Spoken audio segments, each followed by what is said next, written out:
Absolutely. Thank you, Adam, because that is the exact reason why I'm showing this to everybody here.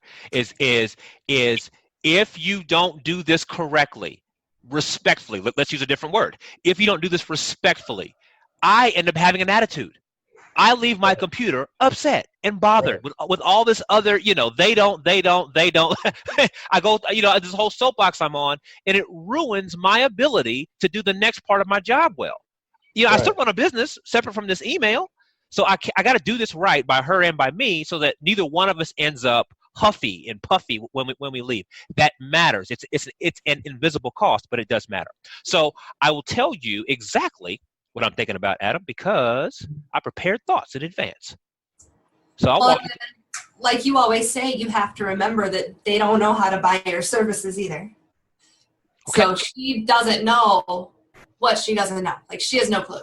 She has no clue. Yeah. She has no clue. Not clue at all. So you have to remember that when you're being, and it should help you be respectful and calm, because then you go back to, she's like a 6-year-old in my world. She has no clue. Right? Means well. Okay. So here's what happened. So this is what happened. I don't think I can zoom any more here, but I'll read them briefly. So here were my thoughts. I actually stopped and documented my thoughts so I could share them with y'all. So hopefully you'll see them as a reflection of perhaps your own thoughts. So there's a step one here, Adam, is I got to draw a line, Alze, personally, draw a line between how I'm feeling personally and how I should respond professionally. Those are two different things. I can't let them become the same thing. Module 1 talks about this. You are not the business. You are not the business. You're a guy who works in the business, right? You're a guy who governs the business, but you are not the business. So draw a line. Personally, but I'll be honest, I'm losing patience here. We're going back and forth. We're on email 4, 5, 6, 7. What are we doing? What are we doing? Personally, I'm losing patience. That's the truth. Okay. I am telling everybody on the line, Alze Calhoun does not want to be on the phone for $300 deals. If I'm on the phone having a conversation, more's going on than $300. I call it. We can call it egotistical. We can call it whatever you like. From where I am and how I want to function going forward, I'm not into arm wrestling over $300. It's not worth our time. Okay. Second, reason why I don't want to be on the phone for $300. Deliberating is expensive. And just hang with me for a second. Somehow or another, she heard of the word productizing, right? And somehow or another, she found her way to my site. Somehow or another, she downloaded resources from me, and she's now encouraged to inquire about services, a 1-hour consultation, right? Because that was her idea, not mine, the 1-hour consult, right? So you have worked your way to a possible solution, right? You're in a process, right? And you may have found your answer.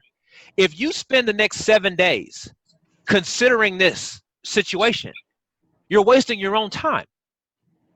It's actually more effective if you just do the hour, see what happens, and then you can move on to the next part of your process. But if you get caught here going back and forth for 7 days about an hour, you spent 7 days deliberating an hour. Tell her that. Your math. However you want to do it. Your math. Okay. All right. Tell her that. She thinks she's being smart right now. She doesn't realize how much time she's wasting. She just doesn't know. That may or may not happen. We'll see in a minute. We'll see in a minute. But I hear you. I do hear you, Emily. Okay. Next bullet here. So I'm making the point. It's more effective if you're thinking like a business owner. It's more effective just to pay and move on, right? It's more effective just to do it. Even for me as the person delivering this service, I've never done the 1 hour thing before. This is literally just a test for me. I was testing a number of things that I don't even think Emily even knew about. I was testing some stuff. So even for me delivering this, even if it ends up blowing up in my face, it's more effective for me to just deliver the hour and just see what happens than to go back and forth. So it's more effective for me and for her. All right. Even if I end up refunding her, she goes, Alze, I hate this. Give me my money back. Fine, here it is. It's okay. It's okay. It's better we just do it now than spend the next month talking about it. Okay. So if success is a process, if it takes steps to get to success, whatever you define success to be, then just keep following the process. Right? You've done the research. Now decide. And this is true for us as business people, no matter where we are. Once you get to a point where it's time to decide, then just choose. Right? Don't waste your time thinking. It's more costly to just sit and think. So once you've gotten to your decision point, Go. All right. So that's how I'm feeling personally, and I'm all in my feelings. I had a whole 5-minute moment by myself where I was like, "This is nuts. Why do we?" I had a whole moment. That's why I had to document my thoughts. Okay, so I have a professional response, but let's just stop and do the round robin. Good to go. All right. So then professionally, right? So as bothered as I might be personally, going through my own personal thing, professionally I know differently. I can't respond to her out of that professional point of view. I'm sorry, out of that personal point of view. If I respond personally, nobody wins here. So she's trying to get her head around the purchase. I make this point inside Module 5 specifically. When people figure out, they've told you about their life story, how hard it's being. Then you tell them, okay, here's how much it costs. Here's what it's going to cost you. For them, it just became real. I don't care how you know it because you're the expert. Fine, you've been doing it 40 years. That's great. But for the person you're talking to, it just became real for them. So they got to get their head around it. And so what she's part of what she's going through here is just trying to get her head around what she does and doesn't get, what she shouldn't expect. Do I really want to do this or not? She's just trying to get her head around it. I shouldn't take that personally. Okay. Even deeper, she's trying to make a scary purchase a safe purchase. We all do this. Me too. We're talking about consulting, which is invisible, right? You can't see it. You can't touch it. You can't smell it. So she's trying to understand as much as she can about this black box that I've offered her as possible. Do you do it for these people? Do I get this? Do I not get that? She's trying to predict what's going to happen inside that black box before she actually steps into it.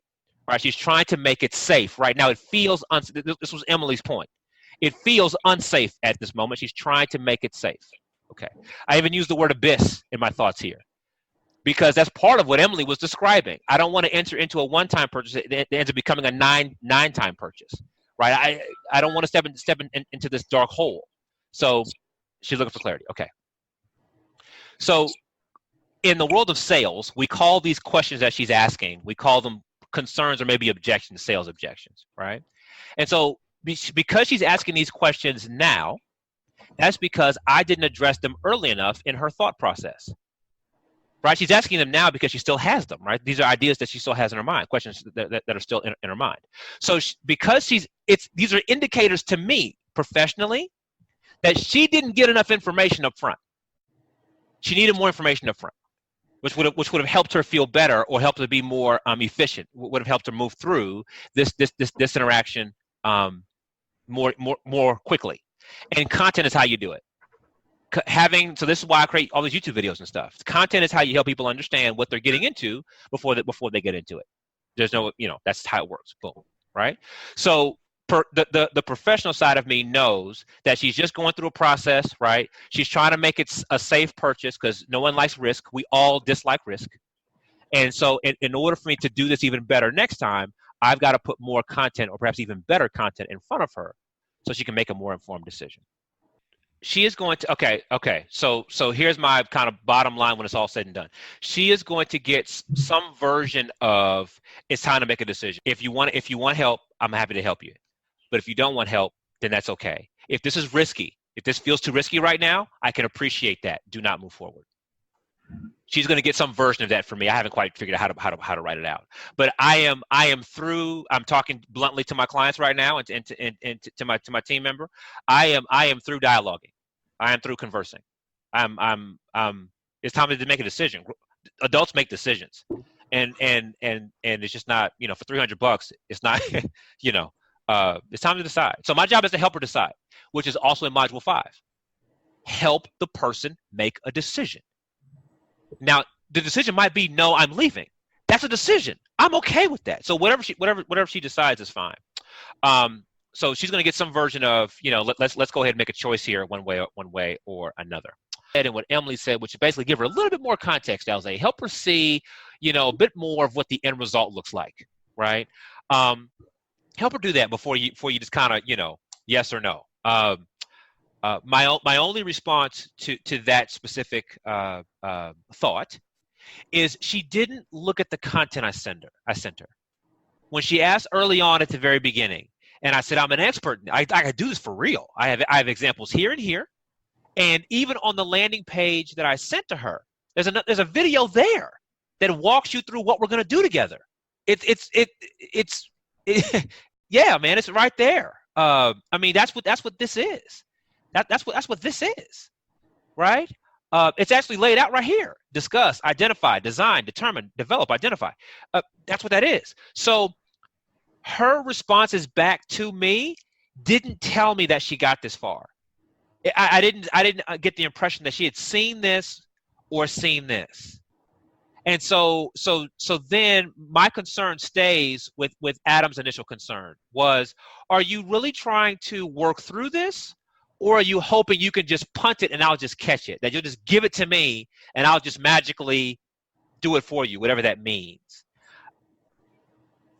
And I can't, for all of practical reasons, like, right, I can't be you, I can't be in your own head. That magic doesn't exist. So I don't think she has the motivation to solve this problem. I think she's more curious than anything, and she's hoping to get a magic hour. She's hoping that in 1 hour magic is going to happen. Yeah, that's how I feel. Now, what is more important in this entire dialogue, because I'm wrapping this up right now. What's more important than this dialogue? What's more important than how I feel about it is how you feel about it.